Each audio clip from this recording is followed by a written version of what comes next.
G'day guys, going to try and keep this short and sweet. Apologies once again for the lateness of the videos. I know I'm getting slack, but yeah, Sundays are not a great day. Not a great day. So I'm finally, 48 hours later, I'm finally putting something down, although I don't think there's a lot to be said about the weekend's performance, although it was really pleasing. It was really pleasing. It was a great day at the footy. It was a great day at the footy to be there at the MCG on that beautiful day. Unfortunately, the standard of the footy didn't quite meet how great it was to be there. I thought we the support was great, the atmosphere was great. But I think the overriding theme for me and what I've been thinking about over the last couple of days is we just want more. We're just pining for more. And I didn't feel flat. I was happy for the 4 points. And if you'd seen my preview, I went really hard and forceful because we needed to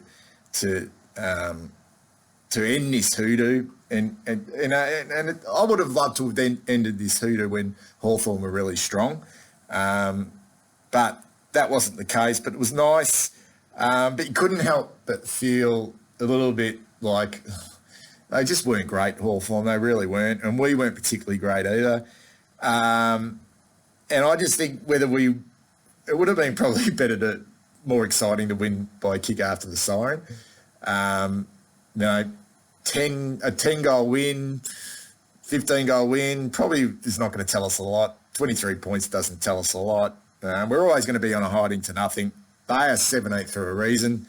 And when it was all said and done, as I said, this game, this performance against them wasn't going to really prove anything to us. But a loss certainly would have been catastrophic. And we know even by this performance that we are middle of the road, and I've said that countless times since the start of the year. Until we start beating those teams above us, we are a middle of the road football team. And I'm not comfortable with that, but that's just where we're at, and I've accepted that at the moment. So it was good to at least win that game and get the job done. And in an essence, what I thought as well is we did pretty much to Hawthorn what opposition teams, those top quality opposition teams like Richmond, Port Adelaide, Brisbane, Western Bulldogs and Melbourne have done to us. It sort of panned out exactly the same. Even the margins. I mean, Richmond beat us by 25 points, Port 28, Brisbane 18, Western Bulldogs 16 and Melbourne 26. So if you look at those results, you don't look at those 25, 28, 18, 16, 26 and think, wow, they're huge margins.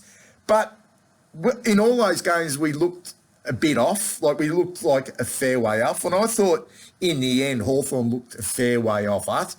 I was never at any stage in that game worried that they were going to win. Even when they got in front, I wasn't worried. I thought we were playing poorly, but I wasn't worried about losing that game. And I reckon Richmond, Port Adelaide, Brisbane, Western Bulldogs and Melbourne supporters probably felt the same way when we played them. If they could just get going, they'd win that game. And Hawthorn challengers, they had a dip, just like we've challenged those other teams and had a dip. But ultimately, as Alistair Clarkson said, the difference is we could execute, okay? We could execute and they couldn't execute when they had momentum. And they had all of it at the start of the third quarter, but they kicked the one goal, and that was the only goal that got them in front. And then what teams have been able to do to us this year, and I'm talking about the Richmonds and Port Adelaides and Brisbanes, when it's been needed, those better teams than us have been able to flex their muscles and their superiority because they're better football teams, just like we did against Hawthorn on the weekend, and we piled on those 4 goals late in that third quarter. And the game, for me, that was over then. Okay, that was absolutely over. I could have gone home at 3/4 time. I just felt we were that much in control. And even though they kicked the first goal of the last quarter, I just never felt threatened. And I thought, just like probably Richmond, Port Adelaide and Brisbane, they could have probably thought that they could have won by 5 or 6 goals, not the 25 and 28 or 18 or whatever they won by. I thought we could have sort of boosted that. That could have been a 7 or 8 goal win if we just executed a bit better in our front half in that last quarter when we did. I mean, we controlled the game in the last quarter. So, I don't know. We didn't so much cruise to victory, but in the end, it was comfortable. And that's where we're at. Okay, so it was, from that point of view, it was good. And don't underestimate. Okay, I know, don't underestimate what winning does for us at the moment. I mentioned the fact that we needed to end this from a historical point of view. We needed to put to bed this hoodoo.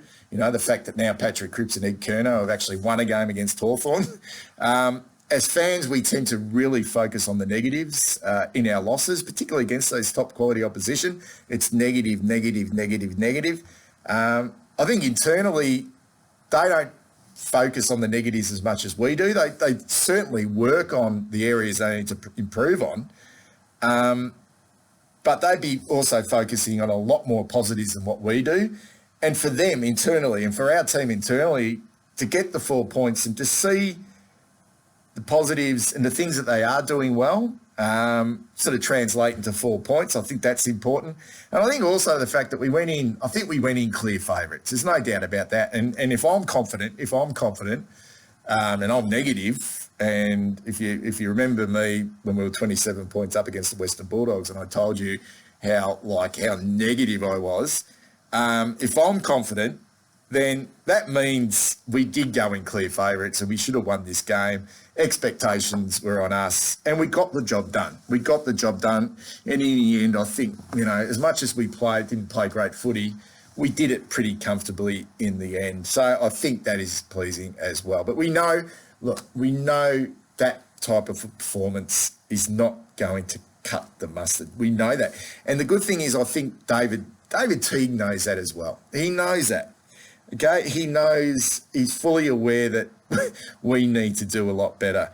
I think from a positive point of view, and this is not just on the weekend, I think our leaders have really, and our leaders are no different to anyone else in the team.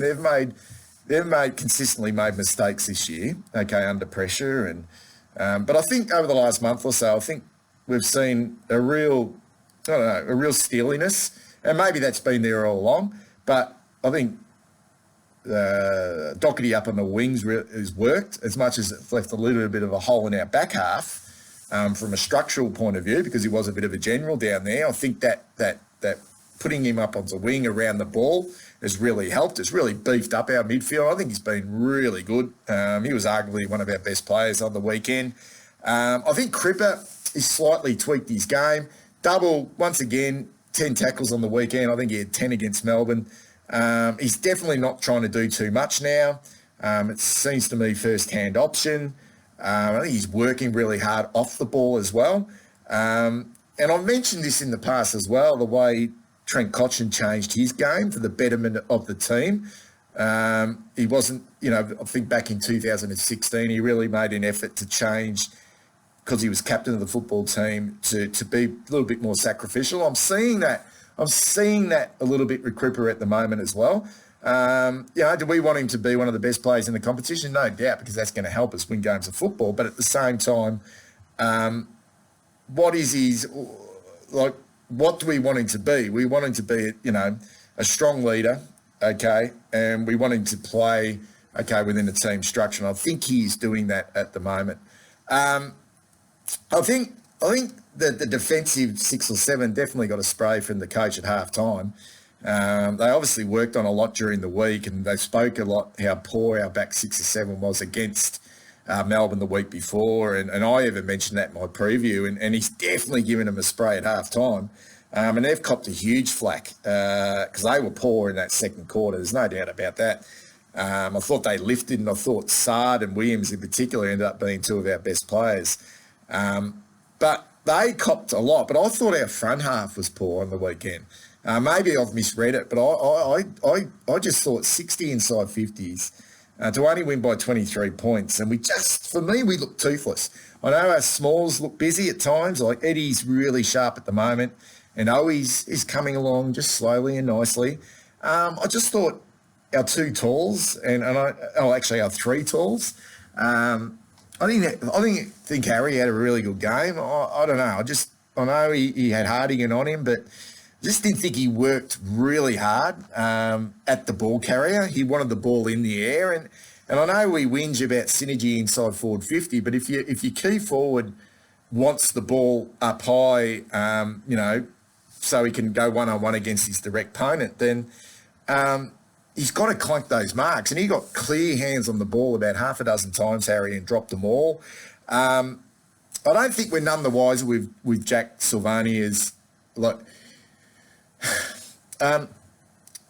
I like Jack, and I think he can be important for us as that role player. But I think sometimes we're possibly overrating him a little bit. I know I'll probably cop a little bit of flack for that, and I'm quite happy to. I just don't think he's a viable third tall option. I'd like to see him a little bit further up the ground as maybe as a half forward and pushing up onto the wings where he can at least get the ball on the leg. I don't find him particularly strong deep. I think he's slow, and I don't think he's a great mark. He took a couple of nice marks, spread the ball in the flight in the first quarter, okay, but I think that's a big watch, and I don't think it's all his fault. I think when we don't have Charlie or Gov down there, it makes it difficult. I didn't think he had a poor game, but I just don't think.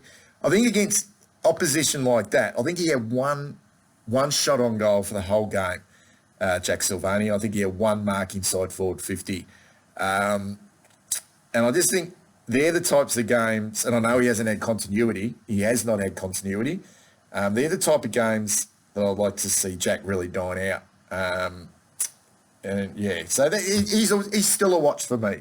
He's still a watch for me, and I want to see him get some continuity in his game. And I'm not. And this is how good was it to see TDK back? I thought he was I wouldn't say outstanding, but I thought he was really good in the ruck. It was great when he got that first hit out, and the crowd just all went up. Took a mark in the forward line, one over his head, but look, I think anyone could have marked that. I don't think he's necessarily a second tall forward.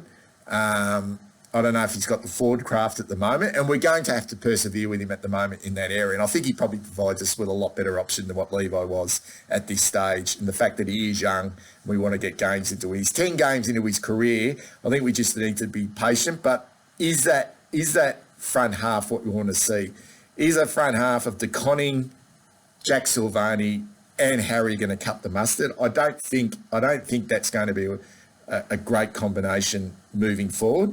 I think we really need to find a hybrid. I don't know if Jack is that hybrid. I don't think he's quick enough at ground level or nimble enough at ground level to be that sort of hybrid forward like, say, a Bailey Fritsch or even a Mitch Hannon. And I know, okay, he could be, and he needs some continuity. That's a bit. I just thought the forward line was they were quite frustrating on the weekend. Mid's okay. I think they'd be a little bit disappointed in the fact that in the end they were beaten in the clearances. I think that was a little bit disappointing. Particularly, I thought that the fact that Pitnet and DeConning were quite strong in the ruck, particularly with hit-outs to advantage. I think they'd be a little bit disappointed with that. Although Cripps, Curnow and Welsh were pretty good players. So I think they were okay, and I think for the second week in a row, I think our midfield has been arguably probably our strongest area on the ground, which is good because I think that's been a clear weakness so far this year. Just with the constant bashing of David Teague at the moment, I did sit next to, well, not sit next to, he sat in front of me, some bloke on the weekend, who just bashed David Teague for the whole game. Teague wasn't even out there playing. Teague was blamed for everything. He was blamed for, a player slipping over. He was blamed for a player dropping a mark. He was blaming a player for, missing a target by foot. And everything was associated to, this is the game plan. Haven't got a game plan. Haven't got a game plan. And this was echoed not only by this bloke. I actually felt like just going around and just putting him in a sleeper hold and just putting him out of his misery. Because I just think it's unfair at the moment. And look, Teague will come under heat, okay, because we now are going to be judged purely on teams above us. And what a beauty it's going to be this week against Sydney. It's just the perfect acid test for us this week against Sydney. He's going to be judged, okay, there's no doubt about that, and he's even put the heat on himself by saying we should be further advanced. That's what he basically said last week. There is a game plan, okay? There is a game plan. But we need to also ask the question, are these players capable enough to execute the game plan? Are they capable enough? Okay? So then it becomes a lot of things. Is Teague got the right messaging? Has he got the messaging wrong? All right? Is he strong and tough enough on the players? We don't know because we're not there internally. We don't know. We can only judge on what we see out on the ground. That's what we see, out on the ground. Okay, that's what we see.